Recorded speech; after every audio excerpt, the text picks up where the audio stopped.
بسم اللہ الرحمن الرحیم۔ آپ نے یہ پوچھا کہ اگر لیٹ آنکھ کھلی اور دن میں روزے کی نیت کر لی تو کیا اب افطاری بھی لیٹ کرنی ہوگی؟ تو دیکھیں، جیسا کہ میں نے پہلے عرض کر دیا کہ روزے کے لیے سحری شرط نہیں ہے۔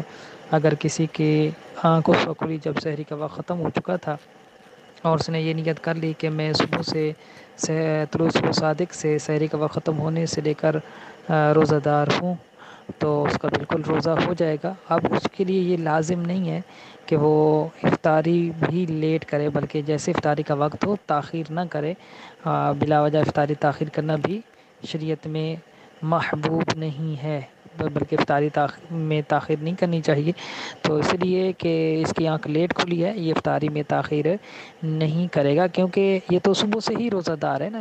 اس کا یہ مطلب نہیں ہے کہ اب صبح 9 بجے آنکھ کھلی ہے تو 9 بجے نیت کر لیے تو 9 بجے سے یہ روزہ دار ہے، بلکہ اس نے نیت یہ کرنی ہے کہ میں طلوع صبح صادق سے جب سحری کا وقت ختم ہوا، روزے کا وقت شروع ہوا، تب سے میں روزہ دار ہوں، تب اس کا روزہ درست ہوگا۔